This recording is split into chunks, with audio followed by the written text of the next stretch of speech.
Shenzhen में southern university of science and technology के शोधकर्ताओं ने हाल ही में ग्रो एचआर नामक एक सॉफ्ट ह्यूमनॉइड पेश किया है जो अपने आकार को 3 गुना बड़ा कर सकता है, रेंग सकता है, तैर सकता है, पानी पर तैर सकता है और यहां तक कि पानी पर चल भी सकता है। इसी दौरान लिमिक्स डायनेमिक्स के 18 अली रोबोट्स क्रेट से बाहर निकले और अपने कोसा ऑपरेटिंग सिस्टम का इस्तेमाल करते हुए कतारबद्ध होकर मार्च करने लगे। डेनमार्क में ह्यूमनॉइड कलाकार एआई डा ने इंसानों और रोबोट्स के लिए एक पॉड हाउस डिजाइन किया। अंतरिक्ष में इंजन एआई का PM-01 पहले रोबोट अंतरिक्ष यात्री के रूप में तैयार किया जा रहा है और एक्स ह्यूमनॉइड का ट्यांगकुंग सीधे एक लियो सैटेलाइट से जुड़कर एक असली कार्य पूरा कर चुका है।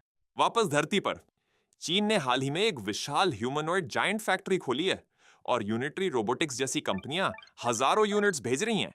ये सब अभी हो रहा है, तो चलिए इसके बारे में बात करते हैं। ठीक है, तो सबसे अनोखे विकासों में से एक शेंजन की southern university of science and technology के शोधकर्ताओं की ओर से आया है। उन्होंने एक सॉफ्ट ह्यूमनॉइड रोबोट पेश किया है जिसका नाम ग्रो एचआर है और ये मूल रूप से इस सोच पर आधारित है कि एक ह्यूमनॉइड कंकाल कैसा होना चाहिए। आज के ज्यादातर ह्यूमनॉइड्स अब भी कठोर खंबे जैसे फ्रेम्स पर निर्भर करते हैं। वे सीधे तरीके से मजबूत होते हैं और वे अनुमानित होते हैं, जो इंजीनियरों को पसंद आता है। फिर भी इसका नुकसान ये है कि वे अच्छी तरह से अनुकूलित नहीं हो पाते। मानव शरीर लगातार अनुकूलित होता रहता है और इसका बड़ा कारण ये है कि हड्डियां कैसे काम करती हैं। हड्डियां सिर्फ कठोर डंडे नहीं होती, वे एक साथ कई तरह के कार्य करती हैं। एपिफाइजियल प्लेट्स के जरिए बढ़ना, कॉम्पैक्ट बोन के जरिए कठोरता, कैंसिलस बोन के जरिए झटके को सोखना और फिर यह मल्टी स्केल आंतरिक गुहाएं जो सब कुछ हल्का रखते हुए भी मजबूत बनाए रखती हैं। ग्रो एचआर मूल रूप से इसी हड्डी की तर्क शक्ति को रोबोटिक्स में लाने की एक कोशिश है। मानक कठोर कंकाल बनाने के बजाय टीम ने हड्डी से प्रेरित बढ़ने वाले जोड़ डिजाइन किए हैं। हर जोड़ में मुलायम फैलने वाले चैम्बर, तनावयुक्त केबल्स और कठोर अडेप्टर मिलाए गए हैं जो संरचना को स्थिर बनाए रखते हैं। इसके अलावा एक नॉन स्ट्रेचेबल कपड़े की परत भी है जो अक्षीय कठोरता जोड़ती है ताकि जोड़ बस यूं ही कहीं भी फूल ना जाए। फिर एक सिंक्रोनस केबल सिस्टम पूरे जोड़ में चलता है जिससे विस्तार आसानी और समान रूप से होता है।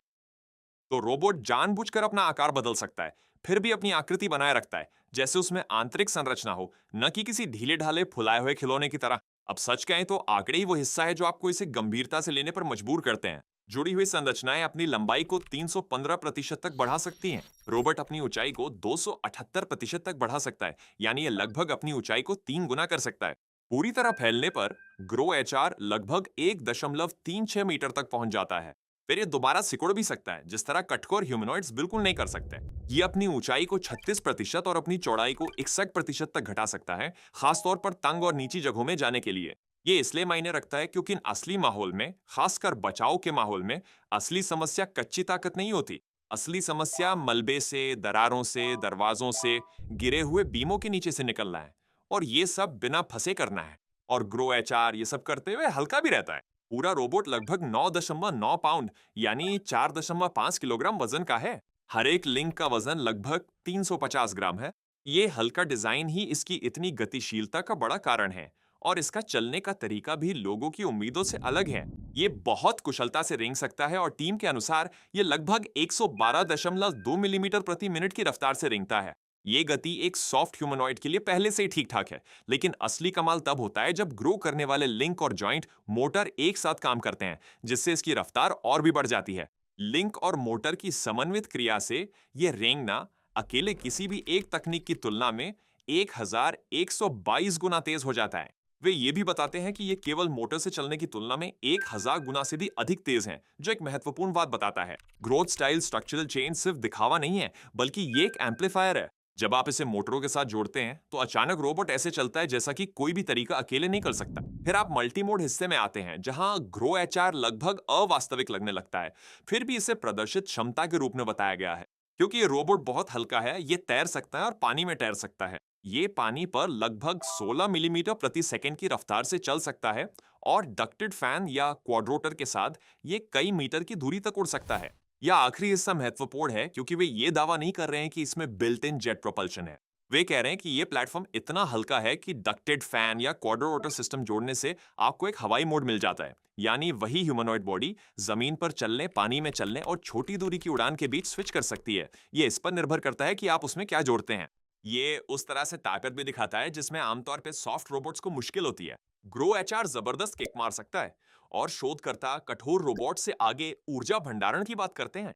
दूसरे शब्दों में, ये सिस्टम अपनी लचीली संरचनाओं में ऊर्जा जमा कर सकता है और फिर उसे जल्दी से छोड़ सकता है, जैसे कि एक स्प्रिंग, बजाय इसके कि टक्कर के समय केवल मोटर टॉर्क पर निर्भर रहे। स्थिरता और संतुलन को सक्रिय नियंत्रण के जरिए और साथ ही कार्बन फाइबर टेलीस्कोपिक लिंकेज जोड़कर संभाला जाता है, जिससे पता चलता है कि वे जरूरत पड़ने पर कठोरता पाने के लिए अलग-अलग सामग्रियों का मिश्रण कर रहे हैं। शोधकर्ताओं में से एक सस्टे केपीएचडी छात्र वांग तिंग ने खास तौर पर समझाया कि ये बढ़ने वाली जैव प्रेरित संरचना फील्ड रेस्क्यू मिशनों में इस्तेमाल की जा सकती हैं, खासकर संकरे रास्तों में नेविगेट करने के लिए। और इसकी कई गतिशीलता विधियां इसे जटिल इलाकों में ढलने में सक्षम बनाती हैं। ये शोध साइंस एडवांसेस में प्रकाशित हुआ था, जो एक महत्वपूर्ण बात है, क्योंकि ये दिखाता है कि इस काम को एक गंभीर नई संरचनात्मक दिशा के रूप में पेश किया जा रहा है, न कि सिर्फ एक बार के प्रोटोटाइप की कहानी के रूप में। अब जहां ग्रो एचआर एक अकेले ह्यूमनॉइड शरीर को नया आकार देने के बारे में है, वहीं एक और बड़ा प्रयास ह्यूमनॉइड्स को एक समन्वित टीम के रूप में स्केल करने की दिशा में हो रहा है। क्योंकि एक रोबोट एक बात है, लेकिन पूरी फ्लीट को तैनात करना ही असली औद्योगिक परीक्षा है। यहीं पर लिमिक्स डायनामिक्स की भूमिका आती है, जो शेंजेन में ही स्थित है। उन्होंने एक वीडियो जारी किया जिसमें उनके अली ह्यूमनॉइड रोबोट्स में से 18 को शिपिंग क्रेट से अपने आप बाहर आते, खड़े होते, कतार में चलते और बिना किसी मानवीय हस्तक्षेप के एक समन्वित रूटीन करते हुए दिखाया गया है। कंपनी इसे दुनिया की पहली व्यवहारिक स्वायत्त ह्यूमनॉइड रोबोट्स की तैनाती के रूप में वर्णित करती है। ये दावा लंबी अवधि में कितना सही रहेगा, इस पर बहस हो सकती है, लेकिन ये डेमो फिर भी समन्वय में एक बड़ा कदम दर्शाता है। खुद ये परिदृश्य व्यावहारिक है। 18 अली यूनिट्स को मानक शिपिंग कंटेनरों के अंदर रखा गया है। दरवाजे खुलते हैं और हर रोबोट खड़ा होता है, पूरी ऊंचाई तक पहुंचता है और दो पैरों पर चलना शुरू करता है। संकीर्ण जगहों के अंदर वे टकराव से बचते हैं, कंटेनरों से बाहर निकलते हैं और एक साथ आगे बढ़ते हैं, फिर एक समन्वित रूटीन पूरा करते हैं। यहाँ जोर प्रयोगशाला में बनाए गए कृत्रिम स्थान के बजाय वास्तविक तैनाती की परिस्थितियों पर है। लाइमेक्स इसे अपने ऑपरेटिंग सिस्टम कौसा से जोड़ता है, जिसका पूरा नाम है cognitive OS of agents. CO से साझा निर्णय लेने, मूवमेंट प्लानिंग और सामूहिक नियंत्रण को सक्षम बनाता है। सरल शब्दों में, ये कई ह्यूमनॉइड्स को स्वतंत्र मशीनों की तरह नहीं, बल्कि एक समन्वित समूह की तरह व्यवहार करने देता है। कंपनी का कहना है कि कोसा मानव मस्तिष्क के कुछ पहलुओं की नकल करता है, क्योंकि ये एक ही ढांचे में संज्ञान और शारीरिक क्रिया को एकीकृत करता है। सोचने और गति को अलग अलग चरणों में विलंबित करने के बजाय योजना बनाना और चलना लगभग एक साथ होता है। कोसा में मेमोरी भी शामिल है। रोबोट्स उन वातावरणों और वस्तुओं की जानकारी स्टोर करते हैं जिन्हें वे पहले देख चुके हैं, और इसका उपयोग ये अनुमान लगाने के लिए करते हैं कि आगे क्या हो सकता है। सीढ़ियां चढ़ने जैसे कार्यों के दौरान onboard sensor real time data कौसा में भेजते हैं, जो तुरंत संतुलन, मुद्रा और चाल को समायोजित करता है। लाइमेक्स इसे धारणा, सीखी गई क्षमताओं, स्मृति और यहां तक कि आंतरिक भावनात्मक अवस्थाओं को एकीकृत करने के रूप में वर्णित करता है, जो समय के साथ व्यवहार को प्रभावित करती हैं।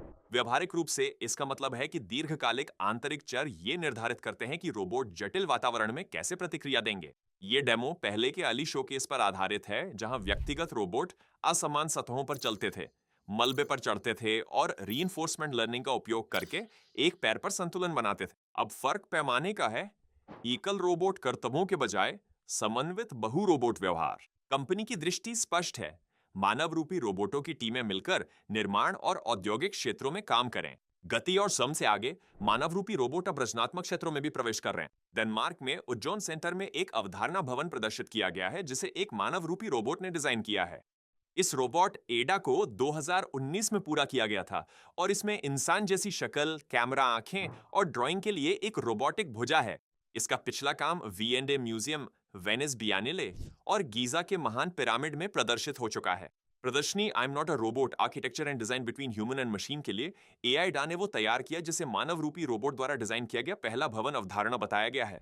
इस डिजाइन में रेट्रो फ्यूचरिस्टिक पॉड हाउस है, जो 1950 और 1960 के दशक की स्पेस एज आर्किटेक्चर से प्रेरित है, जिसमें गोलाकार आकार और बड़े पोर्थोल विंडो हैं। ये इंसानों और रोबोटों के सह अस्तित्व के लिए बनाया गया है और इसे पृथ्वी पर ही नहीं, बल्कि चांद या मंगल ग्रह पर भी इस्तेमाल करने योग्य बताया गया है। इस परियोजना में पेन स्केच, रोबोटिक आर्म से बनाई गई पेंटिंग्स और इंटीरियर व एक्सटीरियर के डिजिटल रेंडर शामिल हैं। लेआउट में 2 लिविंग रूम, एक सर्पिल सीढ़ी, एक किचनेट या बाथरूम और मुख्य संरचना के भीतर रोबोट के लिए एक छोटा पॉड दिखाया गया है। एडन मिलर, जो एआई डाके के साथ काम करते हैं, इंसानी निर्देश और एआई की स्वायत्तता के बीच धुंधली रेखा के बारे में खुलकर बात करते हैं और बताते हैं कि एक स्टूडियो तकनीशियनों की टीम इस काम में सहयोग करती है। वो एआई डाको एक ऐसी इकाई के रूप में प्रस्तुत करते हैं जिसकी रचनात्मक क्षमता बढ़ रही है, जबकि वो अभी भी इंसानों की तरह कमीशन पे काम करती है। आइदा खुद वास्तुकला को अपने उद्देश्य का स्वाभाविक विस्तार बताती है, जिसमें ये खोजा जाता है कि इंसान और तकनीक किस तरह एक साथ रहने की जगह साझा करते हैं। ये प्रदर्शनी 18 अक्टूबर 2026 तक चलेगी और भविष्य में लंदन में भी इसे दिखाने की योजना है।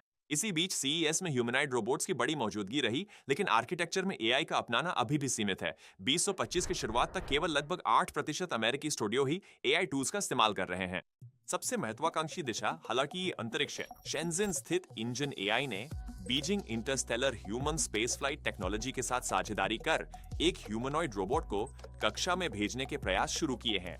उनका चुनावा प्लेटफॉर्म PM01 ह्यूमनॉइड है, जिसे वे एक रोबोटिक अंतरिक्ष यात्री के रूप में विकसित करना चाहते हैं। अंतरिक्ष में अत्यंत कठिन परिस्थितियां होती हैं, निर्वात, सूक्ष्म गुरुत्वाकर्षण, विकिरण और भारी तापमान में उतार चढ़ाव। इंजन एआई का कहना है कि PM01 में उच्च सटीकता वाला पर्यावरणीय सेंसिंग, मिलीसेकंड स्तर की गति प्रतिक्रिया और स्वायत्त निर्णय लेने की क्षमता है, जिससे वो इन चुनौतियों का सामना कर सकता है। इस विचार के तहत ह्यूमनॉइड रोबोट्स को स्टेशन की मरम्मत, खतरनाक खोजबीन और दीर्घकालिक निगरानी जैसे जोखिम भरे कार्य करने के लिए तैयार किया जा रहा है, जिससे मानव दल के लिए जोखिम कम हो सके। PM01 का एक व्यावसायिक संस्करण भी पृथ्वी पर उपलब्ध है, जिसका नाम है PM01 JD जॉय इनसाइट, जिसे लगभग $27,000 में लॉन्च किया गया है। इसमें प्राकृतिक बातचीत, समन्वित व्यवहार, पर्सोना कस्टमाइजेशन और व्यक्तिगत आवाज जैसी सुविधाएं मिलती हैं। ये रोबोट 1.38 मीटर ऊंचा है, इसका वजन 40 किलोग्राम है और इसमें एल्यूमिनियम मिश्र धातु का एक्सोस्केलेटन इस्तेमाल किया गया है। इसकी कमर 320 डिग्री तक घूम सकती है। ये अपनी संवेदनशीलता के लिए Intel real sense depth camera पर निर्भर करता है और रियल टाइम नियंत्रण के लिए एनवीडिया जेटसन ओरिन और इंटेल N99 सीपीयू पर चलता है। इंजन एआई ने PM01 की तुलना अपने बड़े SE01 ह्यूमनॉइड से की है, जिसमें बताया गया है कि PM01 27 सेंटीमीटर छोटा और 8 किलोग्राम हल्का है। इसी बीच इंटरस्टेलर, जो अंतरिक्ष का साझेदार है, अपनी खुद की योजना पे काम कर रहा है, जिसका लक्ष्य 2028 के आसपास 100 किलोमीटर की ऊंचाई पर सब ऑर्बिटल उड़ाने और 2032 के आसपास 400 किलोमीटर तक की ऑर्बिटल टूरिज्म मिशन शुरू करना है। एक और अंतरिक्ष से जुड़ा विकास संचार पर केंद्रित है। खबरों के मुताबिक EX ह्यूमनॉइड का एम्बॉडी तियानकोंग रोबोट पहला ह्यूमनॉइड बन गया है, जिसने बिना ग्राउंड नेटवर्क सपोर्ट के सीधे लो अर्थ ऑर्बिट सैटेलाइट से कनेक्ट किया। बीजिंग में कार्यक्रम के दौरान इसने गैलेक्सी स्पेस फेज दारे सैटेलाइट से कनेक्ट होकर लाइव विजुअल और मूवमेंट डेटा ट्रांसमिट किया। डेमो के दौरान रोबोट ने एक ड्राइवरलेस वाहन से सर्टिफिकेट लिया और उसे एक बिल्डिंग तक पहुंचाया, जबकि उसकी सारी गतिविधियां सैटेलाइट के जरिए लगभग तुरंत कंट्रोल सेंटर में स्ट्रीम की गईं। फोन और कंप्यूटर भी उसी सैटेलाइट लिंक से जुड़े हुए थे। ये साबित करता है कि ह्यूमनॉइड्स दूर दराज के इलाकों, आपदा क्षेत्रों और कम सिग्नल वाले वातावरण में भी काम कर सकते हैं, जहां पारंपरिक नेटवर्क फेल हो जाते हैं। वापस धरती पर मैन्युफैक्चरिंग क्षमता बहुत तेजी से बढ़ रही है। EU रोबोट टेक्नोलॉजी ने शंघाई में दुनिया की पहली ऐसी फैक्ट्री खोली है जो पूरी तरह से ह्यूमनॉइड रोबोट जॉइंट्स के लिए समर्पित है। ये सुविधा हर साल 1 लाख जॉइंट्स बना सकती है और उत्पादन को 3 गुना करने की योजना है। ये जॉइंट्स एक ह्यूमनॉइड की लागत का लगभग 50% हिस्सा होते हैं, जिससे इनकी रणनीतिक अहमियत और बढ़ जाती है। शिपमेंट डेटा तेजी से बढ़ते बाजार को दर्शाता है। यूनिटरी रोबोटिक्स ने 2025 में 5,500 प्योर ह्यूमनॉइड रोबोट्स की शिपिंग की रिपोर्ट दी है, जबकि कुल 6,500 यूनिट्स का उत्पादन किया गया। IDC का अनुमान है कि 2025 में वैश्विक ह्यूमनॉइड शिपमेंट 18,000 यूनिट्स तक पहुंच गया, जिसमें बिक्री $440 मिलियन रही और साल दर साल 508% की वृद्धि दर्ज की गई। चीनी कंपनियां 80% से अधिक इंस्टॉलेशन में दबदबा बनाए हुए हैं। यहाँ तक कि एलन मस्क भी अब चीन को टेस्ला का सबसे बड़ा ह्यूमनॉइड प्रतियोगी बताते हैं, जिससे चीन की स्केलिंग, मैन्युफैक्चरिंग और AI में ताकत उजागर होती है। विश्लेषकों का कहना है कि चीन की पूरी सप्लाई चेन और लागत में बढ़त के कारण ह्यूमनॉइड की कीमतें अब दसियों हजार डॉलर तक पहुंच गई हैं। व्यापक उद्योग डेटा से पता चलता है कि 2024 के अंत तक चीन में 4,51,700 इंटेलिजेंट रोबोटिक्स उद्यम थे, जिनकी कुल पंजीकृत पूंजी 6.44 ट्रिलियन युआन थी। अब सवाल ये है कि आपके हिसाब से 5 साल बाद ह्यूमनॉइड रोबोट उद्योग में कौन सा देश दबदबा बनाएगा? अपने विचार कमेंट्स में जरूर बताएं। मैं सच में आपकी राय जानना चाहता हूँ। अगर आपको ये वीडियो पसंद आया हो तो लाइक और सब्सक्राइब जरूर करें, ताकि आप आगे आने वाली वीडियो मिस न करें। देखने के लिए धन्यवाद। अगली बार फिर मिलेंगे।